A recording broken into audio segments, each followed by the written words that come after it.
Sebelum subuh, biasanya beliau selesai sholat. Beliau membangunkan istrinya. Dibangunin istrinya, ayo sholat. Beliau selesai sholat, istrinya dibangunkan untuk sholat witir. Kemudian beliau istirahat sejenak. Perlu istirahat. Jadi nggak bangun malam terus, tapi beliau menyempatkan diri untuk istirahat sebelum subuh. Sampai beliau mendengar suara azan Bilal, maka beliau bangun. Beliau memuji Allah lagi, asbahna wa asbahal mulku lillah. Udah masuk subuh nih. Beliau salat 2 rakaat sebelum subuh. Yang kata beliau alaihi salatu wassalam, raka'atul fajri khairun minad dunya wa ma fiha. 2 rakaat sebelum subuh itu lebih baik dari dunia dan isinya. Sebelum mencari dunia, sebelum bekerja, cari yang lebih baik dari dunia dan isinya. Sehingga pagi hari engkau sudah memiliki yang lebih baik daripada kantor tempat engkau kerja. Negeri tempat kita hidup. Bahkan dunia tempat semua manusia menjalani kehidupan. Kemudian beliau salat subuh. Di dalam hadis yang diriwayatkan Imam Bukhari dari Aisyah radhiyallahu taala anha, beliau mengatakan kana yanamu awwalahu. Nabi alaihi salatu wasallam itu tidur di awal malam, bukan di tengah malam tidurnya, enggak, di awal malam. Jadi habis isya beliau tidur. Wa yaqumu akhirahu, akhir malamnya beliau bangun malam nih. Fayusalli thumma yarji'u ila firashih. Beliau salat, kemudian beliau kembali ke tempat tidurnya. Fa idza adzana al-muadzin wathab. Kalau dengar azan, langsung beliau bangun.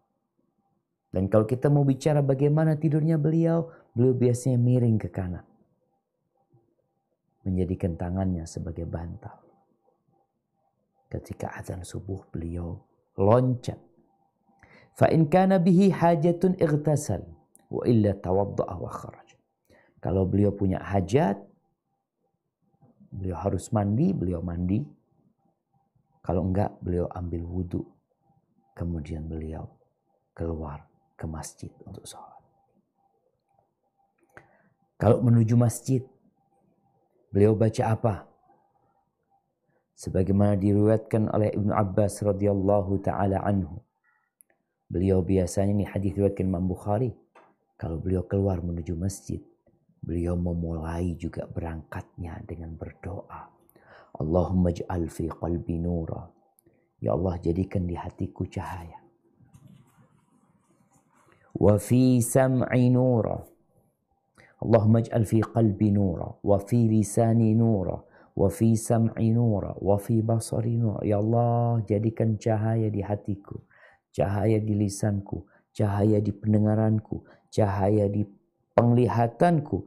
Waj'al min khalfi nura wa min amami nura.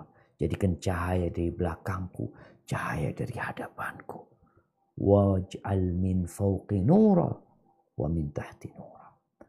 Jadikan cahaya di atasku ya Allah. Jadikan cahaya di bawahku. Allahumma a'tini nura. Ya Allah, berikan kepada aku cahaya. Ini cahaya sangat diperlukan oleh seorang yang beriman. Gimana mau jalanin kehidupan, sedangkan kita nggak jelas mau kenapa, mau ngapain, mau kemana.